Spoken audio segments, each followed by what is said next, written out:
So this is Fable 2, my video game presentation. Overall, Fable 2 is kind of an awesome game.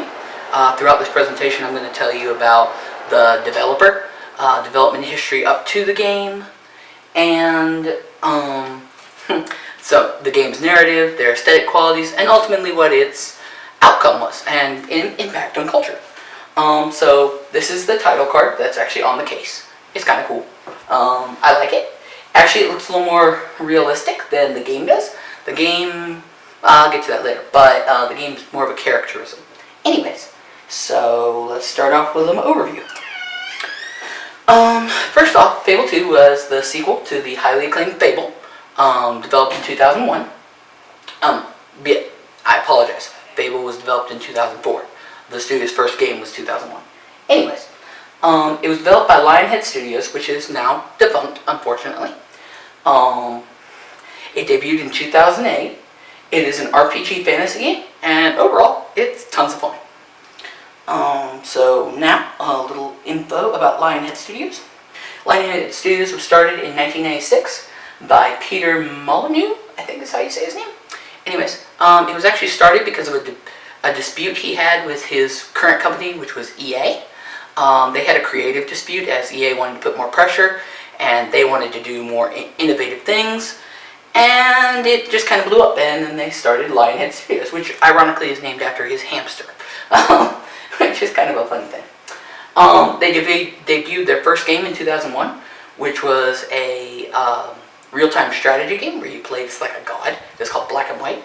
Kind of weird, but kind of fun. They then debuted their second game, Fable, in 2004. It was a runaway success. That success brought them to the attention of Microsoft, which is when they were acquired. With Microsoft's backing, they were able to create what many consider to be their best game of all time, Fable 2. Unfortunately, Microsoft's backing also made them end in 2016. They got basically in this whole thing of making a Fable sequel called Fable Legends. It was supposed to be an online thing to compete with a lot of other online fantasy games. And they put 3 years into it, and then Microsoft decided that it was too much over budget, and they were just dropping it and closing down the studio. So that's kind of what happened. They started in 1996, had a great run for about 20 years, and then we're gone. Kind of sad, really. Anyways, let's see. Ultimately, now here's some info about the game's development. I apologize, I get a little hesitant sometimes. Anyways, ultimately Fable 2 was developed because of Microsoft.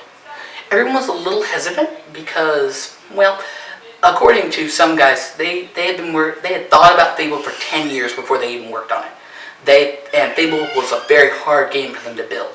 They felt like it would be a lot more work and weren't sure if they could do it. But they basically acquiesced to Microsoft's will. The creators decided to do a time jump from the first game for two reasons. One, it gave them more creative liberties, and two, it helped with selling the game because then people wouldn't feel like the world of Albion had been visited. Their time jump actually is about 500 years, which is a little lot, but that was chosen for a specific reason, which I will get into later. This made the art direction both easier and harder. What I mean by that is it made it easier in that they could just design the world all new because it's a time jump.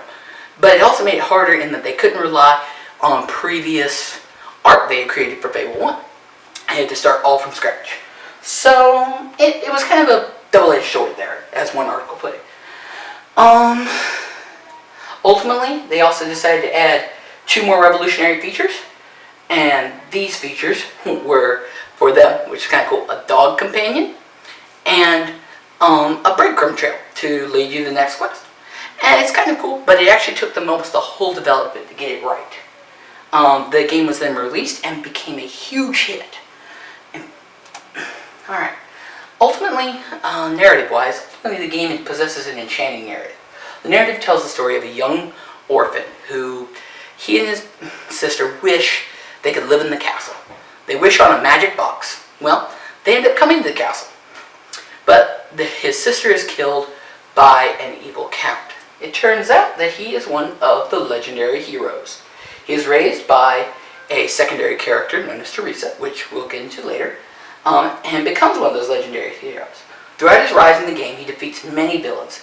These villains include the ultimate villain, who is the Count, Count Lucian. Anyway, the Count wishes to remake the world using an ancient machine. He actually has a very good story. It actually makes you feel sorry for him, but at the same time be happy when he loses. And I'll get into more why he wants to remake the world. Setting, the game is set in the mystical land of Albion. 500 years after the first game is the time period, being around the 1700s. Here magic and science coexist. It's an open world game with the land divided into sections. It's kind of cool because it's the 1700s. You get really cool weapons like this prop I'm holding. This is actually an 1800s flintlock, but it's basically what is used in the game. It's pretty cool. Anyways, so and then as to actors, the principal actor is Sparrow, your character. He's actually kind of a neat character because he straddles the line between avatar and actual character. He's customizable almost fully, except his face. You can add beards and make him a woman or a man, but his face has a set design. But through choices, he can become fatter, shorter, more ugly, more beautiful, all kinds of things. It's all kinds of choices, so it's kind of interesting because he straddles the line between an avatar and an actual character. The antagonist is Count Lucian. His motivation is really well written. Ultimately, he wants to recreate the world to save his wife and daughter who passed away. It has this really good vibe to it, and it makes you really want him to win. But at the same time, he wants to do it in a way that makes him the supreme ruler. And then you're like, nah, you need to lose. So he's written really, really well. There are many supporting characters throughout the game, but there are three main ones that are always around. You have Teresa. She's a blind seer who saves you as a child. She's actually in every game to some point. It's kind of neat because she plays a key role in the larger mythology about the heroes and stuff. It's pretty cool. You have Hannah the Hammer, which is the hero of strength. Ultimately, your goal in the game is to find the three heroes representing will, strength, and cunning to beat the bad guy. Hannah is the first one you recruit, and she stays with you throughout the game. She's an interesting design in that she's a woman, but she's the hero of strength, so she's like much taller than you and much broader and carries a giant hammer. It's kind of fun. She makes a lot of jokes and provides extra comedy relief, even though this game is full of comedy. So it's pretty cool. And then you got your last supporting character, who's the dog. Now the dog may not seem like a character at first, but he's constantly in the game. He helps you on treasure hunts. He helps you fight bad guys. He'll do tricks for you. He'll help you woo people. He'll do all kinds of stuff. So it's actually pretty cool because the dog becomes a character in and of itself. Through training him to fight and all kinds of cool stuff, he becomes a character. On top of that, he actually plays a pivotal part in the plot, which I won't spoil for you. But it actually makes a nameless dog have a really good character, and it's kind of fun. Anyways, finally to conclude with actors, there's tons of NPCs the player can interact with. For those unaware, NPC means non-player character. These include women and men you can woo, children you can give autographs to or adopt, skeletons you have to defeat trolls and monsters and guards, and there's just a ton of people. And what's really cool is every townsperson you can interact with. If you want to kill them, you can kill them. If you want to be with them, you can be with them. If you want to wave at them, you can wave at them. It's really interesting, actually, how it's done. There's even a couple ghosts that send you on quests. So it's done exceptionally well. Alright, now, as to aesthetics, according to understanding video games, there are many aesthetics which make up three broad categories. These three broad categories are rules, geography and representation, and the number of players. So let's get into that. Essentially, the rules can be broken up into two categories. The first category is interplay rules. Interplay rules are basically how things interact with one another. And in this game, you can interact with almost everything in different ways. To name a few things, you can insult and kill peasants, you can steal stuff, you can team up with heroes, you can dig in the dirt, you can swim, you can... Literally almost everything is interactable. It's really revolutionary for a 2008 game. It's pretty cool. So, it's pretty cool. Anyway, then you have evaluation rules, which are the relationships between things, actions, that kind of thing. Evaluation rules talk about how things interact. So that's basically how they work in this game. If you eat too much meat, your character gets fat. If you eat tofu, they get skinny. If you kill somebody and it's not a villain, it's a villager, you have to pay a fine. If you upgrade the strength, you get really muscular. If you upgrade your agility, you get really kind of wiry and skinny. That's kind of how it works. It even comes down to clothing. If you make your character wear ugly clothing, they're considered unattractive or scary. And if you make them wear nice clothing, they're considered attractive and heroic. So that's kind of how the whole evaluation rules work. It talks about, how things interact. You can kill villains, you can flirt with people, all that kind of stuff. Basically, every action has a consequence. Now, as to geography and representation, essentially this game is an open world, third-person game. You see your character. This is kind of why I think it falls on the line between Avatar and made character.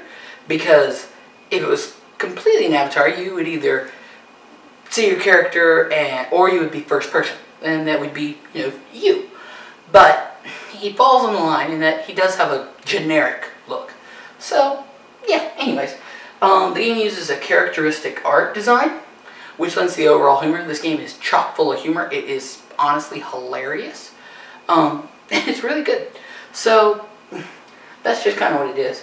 The music used is a light and flowing soundtrack, keeps it lighthearted. It only gets serious if something serious is happening.